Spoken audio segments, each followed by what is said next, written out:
예, 오늘 우리 같이 보시는 말씀은 요한 1서 말씀입니다. 여러분, 요한 1서는 사도 요한이 이제 말년에 에베소 지역에서 머물고 있을 때, 또 그 지역의 교회들을 섬기고 있을 때 기록한 편지라고 알려져 있습니다. 이제 뭐 또 이렇게 얘기를 하면 또 열심히 또 공부하신 분들, 어디서 신학책을 좀 보신 분들은 또 이렇게도 얘기합니다. 요한 1, 2, 3서는 또 요한이 안 쓴 거 아닙니까? 뭐 이렇게 얘기를 하시는데, 여러분 요한 1, 2, 3서 요한이 썼다고 알고 계시면 됩니다. 여러분 신학교 가실 거 아니잖아요. 예, 여러분 신학자가 되실 거 아니면 그냥 요한 1, 2, 3서는 요한이 썼다라고 보시면 됩니다. 예, 이렇게 요한의 말년에 에베소 지역을 이렇게 담당하면서 있었을 때, 요한의 말년에 있었을 때 가장 큰 사건들, 가장 큰 어려움들, 많은 어려움도 있었겠지만 가장 큰 어려움은 바로 뭐였냐면 이단과의 싸움이었습니다. 여러분 서신서를 잘 보시면 이단과의 싸움에 대한 이야기가 많이 나옵니다. 뭐 많은 책들이 있죠. 예, 뭐 갈라디아서, 골로새서, 디모데전후서, 요한 1, 2서, 베드로후서, 유다서 등은 그 안에 이단을 경계하라는 말이 계속적으로 쓰여져 있습니다. 그도 그럴 수밖에 없는 게 그 당시에는요, 예수님이 승천하시고 얼마 지나지 않았기 때문에 아직까지 신학이 정립되지 않았을 때입니다. 그러니까 명확하게 이것은 이겁니다, 이것은 이겁니다라고 딱 정립이 되어서 나온 것이 아니라, 그 당시에는 우후죽순, 예수님의 말씀이 이랬어, 예수님의 말씀이 이랬어라고 하면서 많은 사람들이 이야기를 떠들고 있었기 때문에, 이것이 정립되지 않았기 때문에 많은 이단들이 나왔습니다.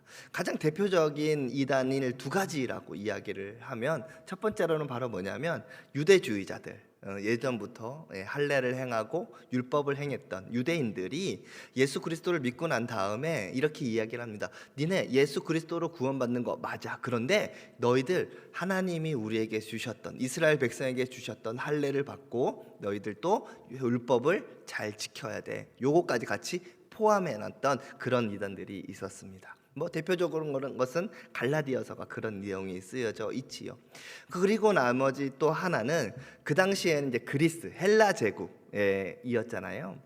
그래서 이 헬라 문명 안에 있는 그리스 철학이 굉장히 발전돼 있었거든요. 그래서 이 철학과 이 예수 그리스도를 혼합하여서 만든 이단들이 굉장히 많습니다. 뭐 이제 뭐 공부하시는 뭐 어성경에 공부하시다 보면 뭐 영지주의 뭐 이런 이야기를 들었을 텐데, 이 영지주의는요, 뭐 간단하게 이야기하면 그런 겁니다. 그러니까 그러니까 영적인 지식을 가지고 있는 사람, 뭐 그노시스라고 이야기를 하는데요. 그 영지주의는 내가 영적인 지식을 가지고 있는, 그 비밀스러운 것을 가지고 있을 때 구원받는다, 이렇게 이야기하는 겁니다. 그리고 이거는 딱 둘로 나눈다. 영적인 것과 육적인 것. 그래서 이게 영적인 거 아니면 육적인 것이기 때문에, 육적인 것은 천하고 영적인 것은 고귀하다, 이렇게 가르치는 것이 영지주의입니다. 그 당시에 이렇게 헬라의 많은 철학들과 합쳐져서 많은 이단들이 나왔던 것입니다. 그래서 오늘 본문에 보시는 이 요한 1서도 이 이단을 경계하고 이단과의 싸움에 대한 이야기가 꾸준히 나오고 있습니다. 이 거짓된 가르침을 바로잡고 참된 믿음을 너희가 가져라라는 것이 이 요한 1서에 나오는 주된 내용인데요.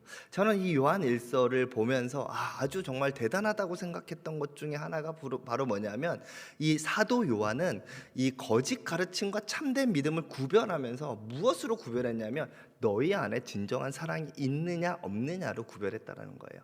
여러분, 이단들은 아무리 말로 좋은 말을 많이 할지라도 그들에게는 사랑이 없다라는 것이죠.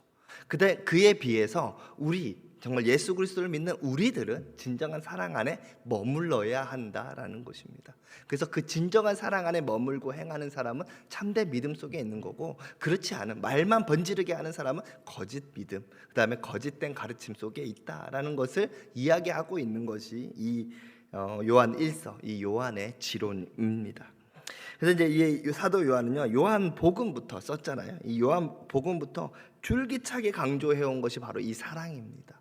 왜냐하면 사도 요한이 봤을 때 예수 그리스도의 그 사랑으로부터 구원의 역사가 시작되었다라는 거예요.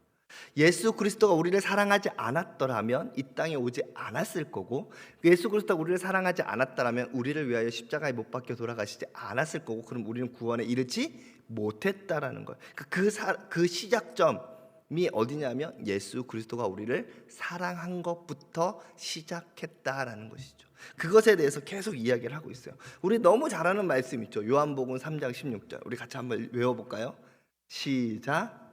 하나님이 세상을 이처럼 사랑하사 주셨으니 그를 나마다 멸망하지 않고 영생을 얻게 하려 하심이니라. 아멘.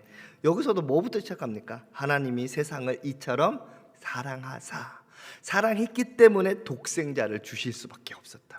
너희 구원을, 내가 너를 사랑하기 때문에 내가 너를 구원하기 위해서 나는 독생자를 줄 수밖에 없다라는 것이지. 요한은요, 줄기차게 이 모든 시작점이 사랑이고 그리고 끝이 사랑이다라는 것을 강조하고 있습니다.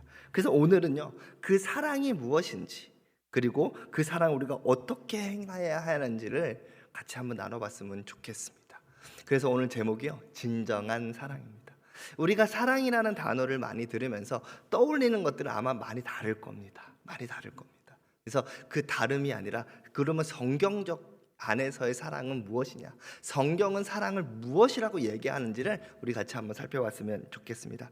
자, 요한 복음이 아니고요, 요한 1서 3장 16절 말씀을 같이 보도록 하겠습니다. 우리 같이 한 목소리 읽어보겠습니다. 시작. 그가 우리를 위하여 목숨을 버리셨으니 우리가 이로써 사랑을 알고 우리도 형제들을 위하여 목숨을 버리는 것이 마땅하니라. 아멘. 자, 요한복음 3장 16절은 우리의 구원의 시작점이 하나님의 사랑임을 강조한다 그러면, 요한 1서 3장 16절은 그 사랑을 받은 우리가 어떤 모습으로 나아가야 되는지에 대해서 살펴보고 있습니다. 우리 좀만 더 자세하게 한번 살펴봤으면 좋겠습니다. 자, 요한 1서 3장 16절 다시 한번 읽겠습니다. 시작. 그가 우리를 위하여 목숨을 버리셨으니 우리가 이로써 사랑을 알고 우리도 형제들을 위하여 목숨을 버리는 것이 마땅하니라. 아멘. 여기 잘 보시면 그가 우리를 위하여 목숨을 버리셨다, 이거는 기정사실이잖아요. 그것 때문에 우리가 어떻게 하는 거예요? 이로써 사랑이 뭔지 알게 되었다는 거예요. 그럼 우리가 알게 된 그 사랑은 뭐라는 거예요? 예수 그리스도의 사랑, 예수 그리스도가 그 목숨을 버리신 그 사랑을 이야기하는 것입니다. 여러분, 여기서 사랑이라는 단어 헬라어로 무슨 단어인지 다 알고 계시죠? 우리 같이 한번 말해볼까요? 여기서 나오는 사랑은 무슨 사랑입니까? 아가페 사랑이죠. 맞습니다. 아가페 사랑. 아가페 사랑의 특징이 뭡니까? 조건 없는 사랑. 그렇죠? 조건 없는 사랑. 그리고 조건 없이 희생하며 베푸는 사랑. 이것이 바로 아가페 사랑이라는 거예요. 예수 그리스도가 우리를 향한 그 사랑은요, 그런 사랑이었다. 그리고 아까 얘기했던 것처럼 그가 우리를 위하여 목숨을 버리셨다라고 하는, 이 버리셨다라는 단어가 테데미라고 하는데요, 이것은요 그냥 놓다 이런 뜻이에요. 근데 이 놓다라는 것이 누군가에 의해서 강제로 놓아지다가 아니라요, 자동사, 내가 스스로 놓다라는 것입니다. 즉 예수 그리스도가 목숨을 놓은 것은 누가 옆에서 강압적이고 누가 옆에서 총 들고 와서 너 목숨 내놔 이렇게 한 것이 아니라 스스로, 예수 그리스도 스스로 그 목숨을 내어 준 거라는 것이죠. 스스로의 마음으로 자발적이고 희생적이고 조건 없는 사랑이 바로 뭐였냐면 예수 그리스도가 우리에게 행했던 사랑이라는 것입니다. 자, 우리 계속 한번 보겠습니다. 요한에서 3장 16절 또 한번 보겠는데 같이 한번 읽겠습니다. 시작. 그가 우리를 위하여 목숨을 버리셨으니 이로써 사랑을 알고 우리도 형제를 위하여 목숨을 버리는 것이 마땅하니라. 아멘. 자, 우리가 이로써 사랑을 알게 되었잖아요. 여기서 끝나는 것이 아니에요. 우리가 이 사랑을 알았어. 너 알았어? 그래, 잘했다. 여기서 끝나는 것이 아니라 너희가 사랑을 알았으니까 너희가 어떻게 한다는 거야? 우리도 형제를 위하여 목숨을 버리는 것이 마땅하니라. 여러분, 마땅하다는 거에 뭐예요? 당연히 해야 된다는 거. 원어로 살펴보면 너희가 그 의무를 져야 한다라는 뜻을 가지고 있습니다. 무슨 말이냐면 우리가 예수 그리스도의 사랑을 알게 됐다면 다른 형제들을 위하여 나의 목숨을 내어주는 것이 나의 의무다라는 거예요. 그래서 사도 바울은 이것을 어떻게 표현했습니까? 빚진 자라고 했어요. 우리는 빚진 자라는 거예요. 우리는 빚진 자이기 때문에 다른 형제에게 빚을 졌으면 어떻게 해야 됩니까? 빚을 갚아야 하는 거죠. 빚진 자는 빚을 갚아야 하는 사람이에요. 그래서 우리는 당연히 갚아야 하는 사람인데 그 빚을 누구에게 갚아야 되냐? 하나님께? 아니, 다른 형제들에게 갚으라는 거예요. 우리는 이미 빚진 자이기 때문에, 우리는 빚을 갚아야 하는 의무를 가진 자이기 때문에 다른 형제들 그 빚을 갚아야 된다. 누구처럼? 예수 그리스도가 우리에게 행했던 그 사랑처럼 우리도 그 사랑을 그들에게 줘야 된다라는 것입니다. 좀 계속해서 보겠습니다. 우리 17절 18절 말씀입니다. 17절 18절 말씀 우리 같이 한 목소리 읽어보겠습니다. 시작. 누가 이 세상의 재물을 가지고 형제의 궁핍함을 보고도 도와줄 마음을 닫으면 하나님의 사랑이 어찌 그 속에 거하겠느냐. 자녀들아, 우리가 말과 혀로만 사랑하지 말고 행함과 진실함으로 하자. 아멘. 이게 16절에서 우리가 그 사랑의 원칙 그리고 그 모범이 무엇인지, 그러니까 그 모범은 예수 그리스도가 그 모범을 보였고 그 원칙은 그 사랑을 내가 알았으니까 그 사랑을 행해야 된다라는 것을 알았다면 17절하고 18절에는 그 사랑을 어떻게 적용해야 되는지, 네가 실제적으로 어떻게 행동해야 되는지에 대해서 이야기를 하고 있습니다. 그 실천적 사랑이라는 것이 바로 무엇이냐면, 사랑은 동정이나 말로 하는 것이 아니라 뭘로 하는 거라고요? 행동으로 하는 거예요. 예를 들어서 오늘 지금 읽었던 이 17절 18절 말씀을 좀 예시를 한번 이렇게 한번 들어보면 어떨까요? 어느 길거리에서 부모를 잃고 사흘 굶은 7살 난 어린아이가 너무 배가 고파서 울고 있다라고 생각해 봅시다. 때마침 어떤 행인을 지나가다 그 어린 아이를 보면서 와, 너 왜 우니? 그랬더니 제가 3일 동안 밥을 굶었어요. 부모님은 돌아가셨어요. 그 말을 듣자마자 그 행인이 얼마나 배고프고 추울까, 그 동정심이 들어서 막 눈물을 흘렸다고 합니다. 그런데 그 행인의 가방에는 먹을 것이 있었음에도 불구하고 너 진짜 배고프겠구나, 너 정말 슬프다, 아, 이 아저씨도 너무도 슬프다, 그리고 쌩 지나간다면 여러분 어떨 것 같습니까?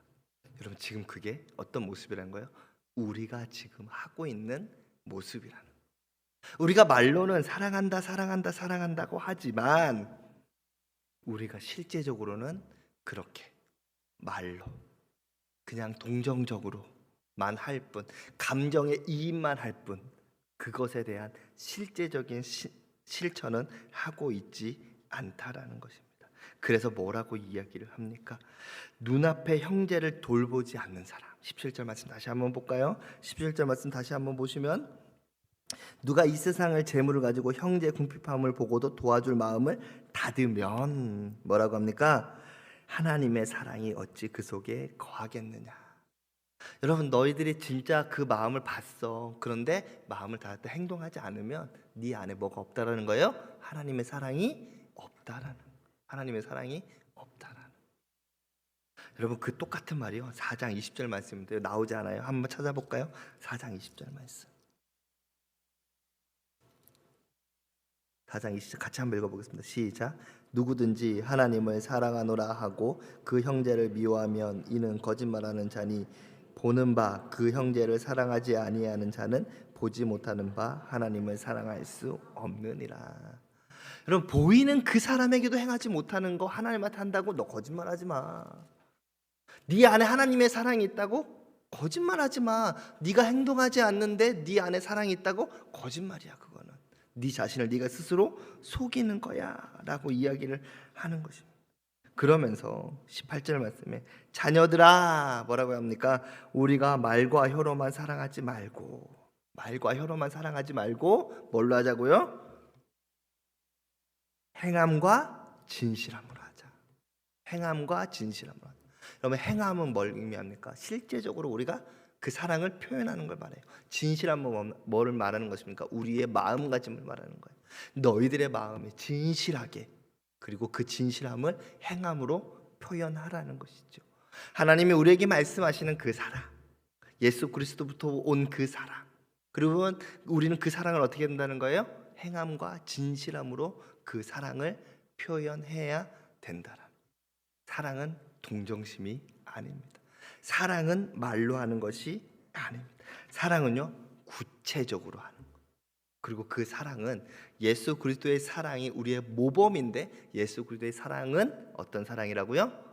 희생적인 사랑, 자발적인 사랑, 조건 없는 사랑이 바로 그 사랑이라는 거예요. 여러분 참된 사랑 그러면 여러분 제일 먼저 떠올리는 사랑이 어떤 사랑입니까? 참된 사랑 그러면 그냥 사랑 그러면 우리는 연인과의 사랑을 많이 떠올리겠죠. 그러나 참된 사랑 그러면 뭘 떠올리죠? 부모님의 사랑을 떠올리죠. 왜 부모님의 사랑을 떠올릴까요? 부모님의 사랑이야말로 어떤 사랑입니까? 희생적인 사랑이기 때문에 그래요. 희생적인 사랑. 조금 지난 드라마인데 참 재밌게 봤던 폭삭 소가수다라고 하는 이 드라마에 보면 오해순이라는 사람이 나옵니다. 오해순은요 문학 소녀예요. 이렇게 굉장히 부끄러움이 많고 문학적으로 굉장히 도도하게 살아가는 사람이 이 오해순입니다. 근데 이 오해순이요 딱 변하는 시기가 있습니다. 언제일까요? 굉장히 꿈도 많고요, 뭐 하고 싶은 것도 많았어요. 근데 이 사람이 모든 걸 포기하는 딱 하나의 사건이 나타납니다. 그게 바로 자신의 자녀를 낳은 거예요. 자녀를 낳고 난 다음에 내 스스로 내가 하고자 했던 모든 것을 버리고 그 모든 것들을 어디에 투자합니까? 자녀에게 투자하는 거예요. 그래서 부모님의 사랑은요 내 거를 포기하는 희생적 사랑의 대표적인 예가 되는 것입니다. 여러분 사랑은요 희생입니다. 여러분 사랑은요 희생입니다. 사랑은 나의 희생이 들어가지 않은 사랑은요 사랑이라고 말할 수가 없습니다. 예수님의 사랑을 진정한 사랑이라고 할 수 있는 이유는 뭐냐면 예수님의 사랑 속에는 뭐가 들어가 있으니까요 자기 희생이 들어가 있기 때문에 그렇습니다. 사랑은요 눈물로 하는 것이 아니라요 손으로 하는 것입니다. 행동과 섬김이 구체화될 때 이것이 진정한 사랑이 됩니다. 이 똑같은 얘기를 누가 하고 있냐면 야고보 사도가 똑같이 하고 있습니다. 야고보서 2장 15절 16절 말씀입니다. 우리 같이 한번 읽어보겠습니다. 만일 형제나 자매가 헐벗고 일용할 양식이 없는데 너희 중에 누구든지 그에게 이르되 평안히 가라, 덥게 하라, 배부르게 하라 하며 그 몸에 쓸 것을 주지 아니하면 무슨 유익이 있으리요. 아멘. 야, 네가 정말 사랑한다라고 이야기를 하는데, 그런데 네가 정말 그 사람에게 덥게 하라, 뭐 너희가 양식을 가져라라고 하는데 그걸 주지 않으면 너 그 말 거짓말이야. 그런데 야고보서의 가장 주된 말씀이 뭡니까? 행함이 없는 믿음은 죽은 믿음이라. 똑같이 얘기할까요? 행함이 없는 사랑은 죽은 사랑이라. 죽었다는 겁니까? 사랑이라는 겁니까? 사랑이 아니라는 겁니까? 사랑이 아니라는 거예요. 행함이 없는 그 사람에게 구체적으로 그것을 주지 않는 그 사랑은 가짜 사랑, 사랑이 아닌 것입니다. 우리는 너무도 쉽게 나는 저 사람을 사랑해 라고 말을 하지만 실제적으로 그 사람에게 내 자신을 희생하지는 않습니다. 오늘 요한일서 이 사도 요한은요 그것을 굉장히 강조하고 있습니다. 사랑은 너 자신을 희생하는 것이 진짜 사랑이야 라고 이야기를 하는 것입니다. 근데요 여러분 요한일서의 이런 가르침이요 요한일서에만 나타나냐, 이 요한에만 나타나냐, 그렇지 않다라는 거예요. 몇 가지 말씀을 좀 보겠습니다. 요한복음 15장 13절 말씀입니다. 같이 한번 읽어보겠습니다. 사람이 친구를 위하여 자기 목숨을 버리면 이보다 더 큰 사랑이 없나니. 또 볼까요? 로마서 5장 8절 말씀입니다. 우리가 아직 죄인 되었을 때에 그리스도께서 우리를 위하여 죽으심으로 하나님께서 우리에 대한 자기의 사랑을 확증하셨느니라. 하나님의 자기 사랑, 다시 한번 또 자기 사랑이 뭐래요? 우리를 위하여 죽으신 거, 자기 자신을 희생하신 거, 그것이 자기 사랑이라는 것을 정확하게 보여줬다라는 거예요. 자, 호세아서 3장 1절에서 2절 말씀입니다. 너는 또 같이 읽겠습니다. 또 가서 타인의 사랑을 받아 음녀가 된 그 여자를 사랑하라 하시기로 내가 은 15개와 한 호멜 반으로 나를 위하여 그를 사고.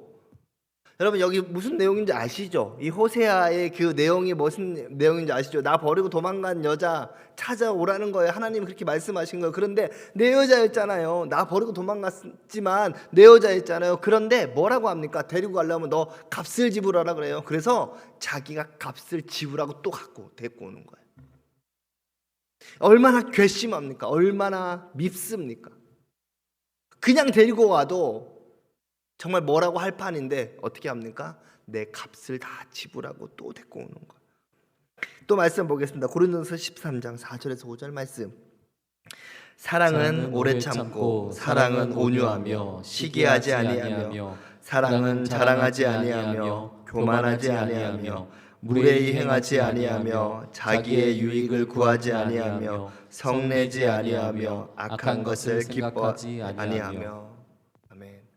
그럼 뭐라고 해야 합니까? 여러분, 사랑에 대해서 쭉 설명했는데 이 사랑의 이 모든 것을 한마디로 하면 너가 너 자신을 희생하고 있느냐는 거예요.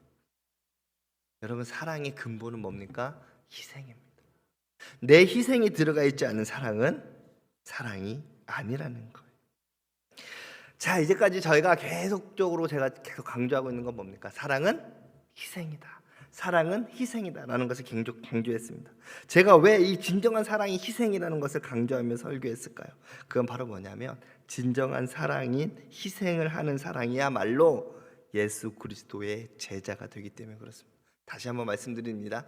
진정한 사랑, 그러니까 희생적인 사랑을 하지 않는 사람은 예수 그리스도의 제자가 될 수 없습니다. 그 진정한 사랑, 희생적인 그 사랑을 하는 사람이어야만이 예수 그리스도의 제자가 되는 것입니다. 요한복음 13장 34절에서 35절 말씀입니다. 시작. 새 계명을 너희에게 주노니 서로 사랑하라. 내가 너희를 사랑한 것 같이 너희도 서로 사랑하라. 너희가 서로 사랑하면 이로써 모든 사람이 너희가 내 제자인 줄 알리라. 아멘. 뭐라고 합니까? 너희가 서로 사랑해야만이 모든 사람이 내 제자인 줄 안다. 너희가 서로 사랑하지 않으면 너희는 지금 내 제자가 아니라는 거예요. 여기서 나오는 사랑도 아가페입니다. 너희가 서로에게 희생적인 조건 없는 사랑을 하지 않으면 너는 제자가 아니야 라고 얘기하는 거예요.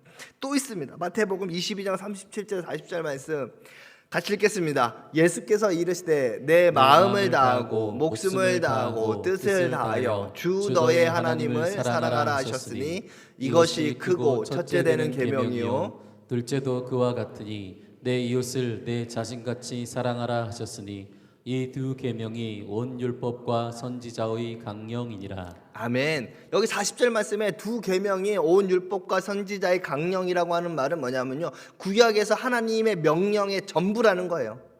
하나님께서 구약에서 알려주신 그 명령은 율법과 선지자의 강령이거든요. 그 모든 것을 통합한 게 뭐냐면 하나님을 사랑하고 내 이웃을 내 몸과 같이 사랑하라는 말씀입니다.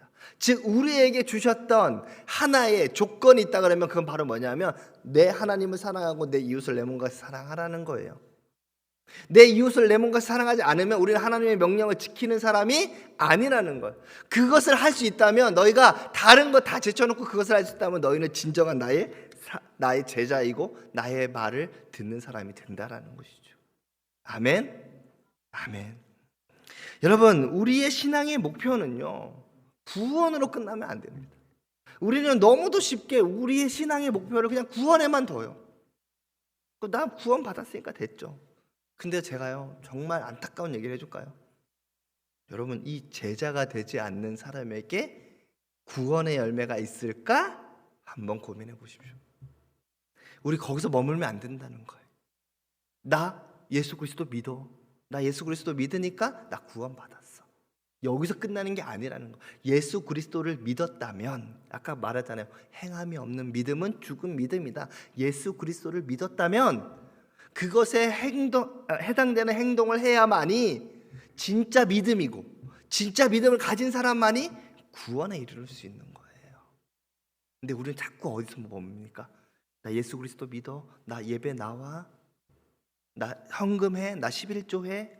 여기서 머물고 있다라는 거예요. 그런데 하나님은요, 너가 열심히 교회를 나온다고 해서 너가 구원을 받았다고 얘기하지 않았습니다. 하나님께서는요, 너가 열심히 11조를 냈다고 해서 너가 구원을 받았다라고 얘기한 적이 이 성경에 단 한 구절도 없습니다.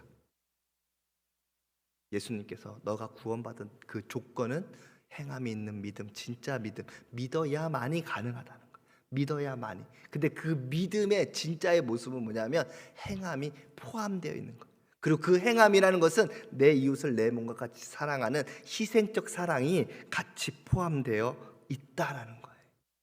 그것이 무너지면, 그것까지 가지 않으면, 나는 예수 믿었으니까 끝났어라고 끝나면 어쩌면 우리는 구원의 그 단계에 들어갔을지는 몰라도 구원을 이루지 못한 사람이 될 수도 있다라는 거예요. 여러분, 착각하시면 안 됩니다. 나 입으로 예수 그리스도를 시인했으니까 나 천국 가, 여기서 끝나면 안 된다는 거예요. 그 희생적인 사랑을 하는 사람은 그 믿음이 좋은 사람. 여기 하는 사람은 다 천국 가는 사람 중에서 한 1%, 한 2%, 한 10% 많이 그것을 해서 좀 더 고기에서 하나님 나라 갔을 때 하나님이 막 버선발로 나오고 하나님이 더 그 왕관을 씌워주고 더 큰 집에서 살 수 있는 뭐 그런 사람들. 나는 그냥 가는 것만 만족할 거니까 나는 그거 안 할래. 나는 여기서 예수 그리스도 믿었어. 나 예수 그리스도 믿었어. 여기서 끝난다면 정말 죄송하지만 진짜 천국에 갈 수 있을지 저는 한 번쯤 고민해 봤으면 좋겠습니다. 왜냐하면 성경은요, 그렇다라고 해서 천국 간다는 얘기가 안 쓰여 있거든요. 성경에서 천국 간다, 구원받았다라는 것은 딱 하나입니다. 예수 그리스도를 믿었다. 그런데 야고보 사도가 뭐라고 합니까? 행함이 없는 믿음은 믿음이 아니다 라고 이야기하고 있잖아요. 그렇다는 건 뭡니까?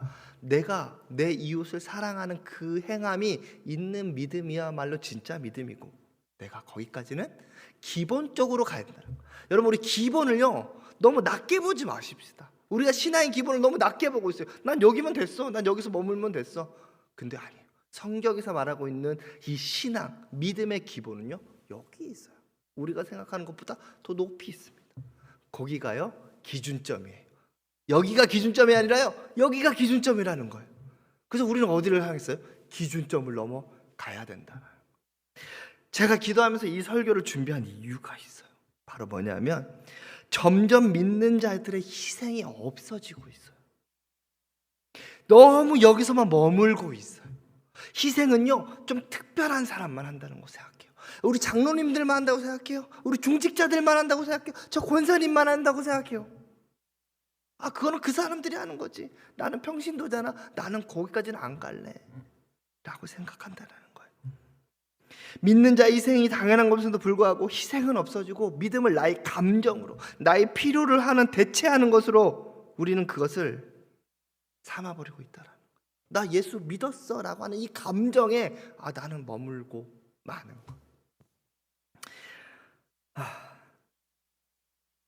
제가 이 믿음의 과정을 가장 잘 보여주는 것을 저는 결혼이라고 생각을 합니다. 결혼이라고. 자, 결혼을 하려면 어떻게 해야 됩니까? 처음에는 서로를 알아야 돼요.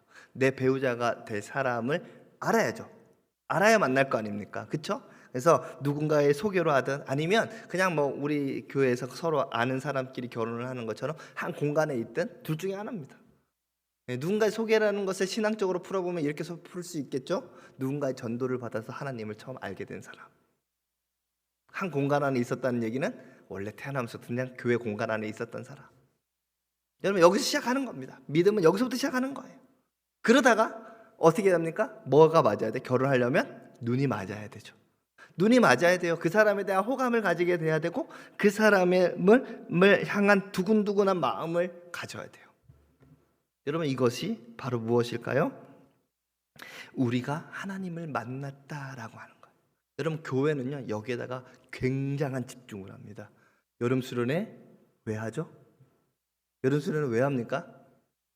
아이들한테 하나님 만나게 하려고. 여름 성경학교 왜 합니까? 아이들한테 하나님 만나게 하려고. 맞습니다. 여러분, 그 하나님 만나는 그 한 프로그램을 위해서 나머지를 다 포기하면서까지, 나머지를 다 미끼 상품으로 주면서까지 거기에 집중합니다. 그래서 막 그때 막 하나님을 막 찬양하고 뛰고 막 하나님 만나서 막 펑펑 울고. 그럼 뭡니까? 우리 선생님들 가가지고 막 하면서 잘했어. 그럼 교회에서요 여기에 굉장한 집중을 해요. 뿐만 아니죠. 금요일마다 우리 기도회 하잖아요. 기도회 할 때마다 우리 하나님 만나기를 위해서 기도하잖아요. 그렇죠? 뭐 알파코스에 또 뭐 성령 하잖아요. 성령 주일도 하고. 그러면 그 모든 교회 많은 프로그램들이 여기에 집중돼 있어요. 하나님을 만나는 거. 맞습니다. 하나님을 만나야 돼요. 하나님을 만나야 그 하나님을 만난 것에 그 기쁨을 누려야 하나님과 이제 결혼을 들어가는 거예요. 결혼 들어가는 겁니다. 이제 여기는요 이제 결혼식을 하는 거예요. 하나님을 만남으로써 이제 결혼이 시작되는 겁니다. 그런데 결혼이 시작되고 난 다음에 결혼을 하고 5년이 지나고 10년이 지나고 15년이 지나고 20년이 지나도 가슴에 두근거림이 있다면 뭐라고요? 심장병이다. 그렇잖아요. 맞죠? 여러분, 계속 두근거리지 않아요. 두근거리지 않아요. 그러나 결혼 생활을 유지합니다. 왜요? 어떻게 유지합니까? 남편의 반을 깎고 부인의 반을 깎아서 하나 되는 거예요. 서로를 깎아서 희생해서 나가 그 사람에게 맞추고 이 사람이 나한테 맞추는 노력과 그 희생이 맞물려서 결혼 생활이 지속되는 것이지, 5년이 지나고 10년이 지나고 15년이 지나고 20년이 지나서 볼 때마다 두근거리면 심장병이라고요. 하나님을 사랑하는 것도 마찬가지예요. 우리가요 어디에만 집중하냐면, 하나님 나 오늘 기도해요, 하나님 나 오늘 기도하니까 하나님 나 오늘 기쁘게 해주세요. 좋아요. 근데 거기에만 머물고 있다라는 거예요. 거기에만. 그러니까 뭐가 안 되는 거예요? 내 자기 희생이 되지 않는 거예요. 자꾸 어딜 찾아갑니까? 그런 것만 찾아가는 거예요. 내 영적인 카타르시스를 느낄 수 있는 데만 찾아가는 거예요. 그리고 뭘 못 가르치는 거예요? 교회 안에서 공동체를 위한 희생을 못 가르치는 거예요. 그런데요, 하나님을 사랑하고 내 이웃을 내 몸과 사랑하는 이 말씀에 의거한다면, 우리는 하나님을 인격적으로 만나고 하나님을 그 사랑 가운데 만났다 그러면 그 다음부터는 어떻게 해야 되는 거예요? 하나님을 사랑하기 때문에 내 자신을 희생할 수 있는 것을 배우기 시작해야 되는 거예요. 그 하나님을 사랑하기 때문에 내 몸과 같이 내 이웃을 사랑하는 그 희생을 배워야 되는 거예요. 근데 이것은 배우려고 생각하지 않고 하나님 만나는 것에만 집중하고 있다 그러면 우리의 신앙이 얼마나 낮습니까? 그러다가 그 신앙이 끊어지면 어떻게 됩니까? 여러분, 그러다가 그 두근거림이 끊어지면 그 노력을 하지 않고 서로를 배려하는 그 마음이 없어지고 자신을 희생하고 깎는 것이 없어지고 그런 상태로 계속 머물다 보면 어떻게 됩니까? 이혼하는 거예요. 아닙니까? 그 이혼이 아니라 결혼 생활을 쭉 연결하기 위해서 서로가 서로를 깎는 그 훈련이 되어야만이 그 결혼 생활이 유지되는 거 아닙니까? 그거 못하고 나 당신에 대한 사랑이 싫어서 나 다 다른 사람 찾아갈래 라고 할 수 있다라는 거예요. 우리의 신앙이 그렇지는 않은지 한번 점검해 봤으면 좋겠습니다. 여러분, 제가 예전 같으면요 이런 설교 안 합니다. 왜냐하면요, 하나님 만난 사람은요, 우리 예전의 분들은요, 하나님을 만난 사람은 당연히 공동체를 위해서 희생했고요, 당연히 하나님을 위해서 희생했어요. 왠 줄 아세요? 우리의 부모님의 세대는요 희생의 세대였어요. 태어나면서부터 죽을 때까지요 희생하는 것이요 당연했어요. 가정을 위해서 희생하는 것이 당연했고요, 공동체를 위해서 희생하는 것이 당연했어요. 그냥 몸에 배웠어.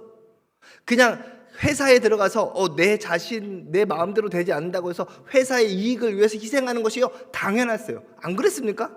장로님들 안 그랬습니까? 그랬잖아요. 가족을 위해서 희생하는 거 당연한 거였잖아요. 그렇죠? 그런 세대를 살았던 분이기 때문에 하나님을 만나서 하나님이 너 희생해라, 너 다른 사람을 사랑하는 마음으로 희생해라, 네 주님, 그리고 아무 문제가 없었어요. 그런데요, 지금 세대는 어떤 세대인 줄 아십니까?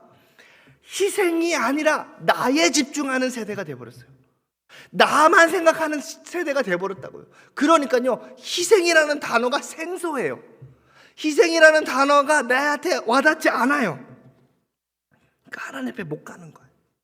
그 이상을 뛰어넘어서 하나님의 그 사랑, 그 하나님과 만남을 뛰어넘어서 더 깊은 하나님의 사랑 가운데 들어가려면 내 자신을 희생해서 더 깊이 들어가야 되는데 그걸 못하는 거예요. 왜? 해본 적이 없으니까. 제가 교육부서를 맡으면서 가장 안타까운 게 그런 거였어요. 아이들 하나님을 만나고 방방 뛰고 하나님을 만나고 너무 행복해하는데 수련회 때 그렇게 하는데 그 다음날 애들끼리 싸워요. 네가 잘했네, 내가 잘했네. 희생이 없어요. 저는 그렇게 생각했습니다. 결혼해서 애 낳으면 좀 달라지겠지? 안 그렇습니다. 요즘 30대, 40대 부모님들도요 희생 안 합니다. 희생할 것 같죠? 희생 안 해요. 공동체를 위해서 희생하지 않아요. 왜 나한테 그래요? 라고 쏘아붙이기 마련이죠. 여러분, 30대, 40대 분들이 교회를 위해서 희생합니까? 잘 안 하지 않잖아요. 그런 사람 극히 드물잖아요. 우리 권사님 세대 때는 어땠습니까? 30대 애기 들쳐업고 나와가지고 식당 봉사 했습니까? 안 했습니까? 했잖아요. 애기 들쳐업고 나와가지고 교회 와서 김장했습니까? 안 했습니까? 다 했잖아요. 다른 사람을 위해서 희생했습니까? 안 했습니까? 다 했잖아요. 그때는요 그것이 당연한 세대였어요. 그러나 지금 30대 분들은요 그 희생을 몰라요. 해본 적도 없고 하고 싶지도 않아요. 그러니까 이게요 어디까지 되냐면요, 내가 하나님의 관계 속에 들어가는 더 깊은 하나님의 관계 속에 들어가는 것까지도 안 되는 거예요. 까지도 안 되는 거예요. 여러분, 저는 교육부서를 책임지는 한 사역자로서요, 여러분 진짜 믿음의 자녀를 키우고 싶습니까? 여러분, 희생을 가르쳐야 된다고 생각합니다. 제가 요즘 들어서 가장 부러운 사람이 한 명 있습니다. 바로 누구냐면 션이에요. 여러분, 션이 어렸을 때부터 아이들한테 뭘 가르쳤냐면 기부하는 법을 가르쳤어요. 걔네는요, 기부하는 것이 밥 먹듯이 쉽습니다. 그런데요, 요즘 교회 학교 가면 어떤 줄 아십니까? 얘가 2개 받았어요. 옆에 애가 하나도 못 받았어요. 그럼 선생님 그럽니다. 야, 너 이거 하나 얘 주면 안 될까? 뭐라고 얘기할까요? 싫은데요? 이거 내 거예요. 여러분, 2개 중에 하나 주는 것도 못해요. 여러분, 아이들이 희생이요 못합니다. 이렇게 말하는 저도 잘 못 가르쳤어요, 그거. 근데요, 제가 성경을 읽고 왜 지금의 아이들이 이 더 깊은 믿음 속으로 못 가는 걸까? 왜 교회가 자꾸 이렇게 되고 있는 걸까를 봤더니 교회에서 희생을 가르치지 않았어요. 그리고 사회가 희생을 강요하지 않아요.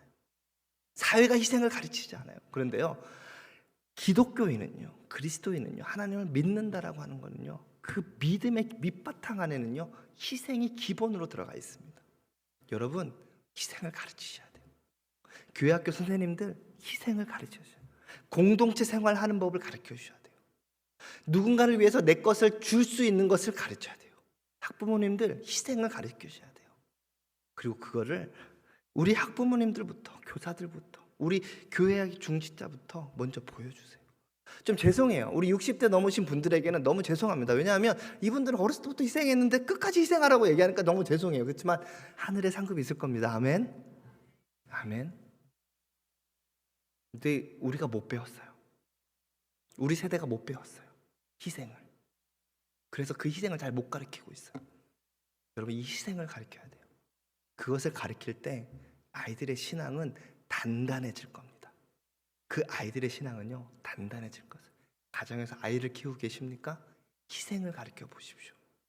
공동체를 위해서 내가 희생하는 것이 무엇인지, 그 희생의 기쁨이 무엇인지를 가르쳐 보십시오. 하나님의 말씀을 읽을 때 예수 그리스도의 희생이 내 안에 강력하게 들어올 것입니다. 그럴 때요, 교회 공동체가 살아날 거예요. 그 아이의 믿음이 살아날 것입니다. 여러분, 제가 오늘 마지막으로 하나만 더 소개하고 끝내려고 합니다.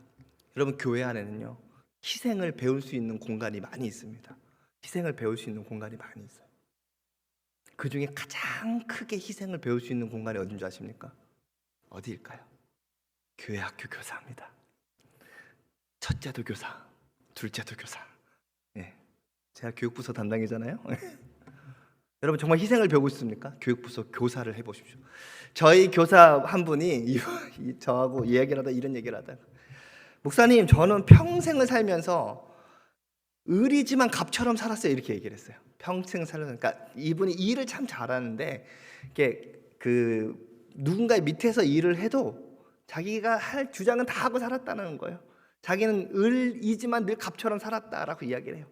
그런데요, 목사님, 제가요, 우리 딸이 저를 보면 웃어요. 제가 학부모하고 통화를 하는 거 보면 저희 딸이 웃더라고요.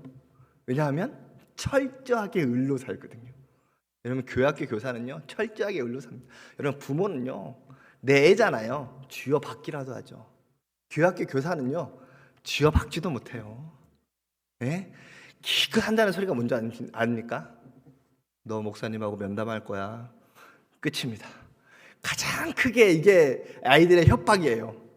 이게 협박이에요. 무슨 말씀인지 아시겠어요? 우리는요, 철저한 의리예요. 근데요, 그렇기 때문에 희생을 배워요. 그리고 그 희생 안에 오는 기쁨을 누립니다. 어떤 한 교사가 아이가 한 4주째 안 나왔는데 어떻게 꼬셔가지고 나온대요. 그 얘기를요, 회의 시간에 엄청 행복하게 해요. 제가 그거 보면서 느꼈어요.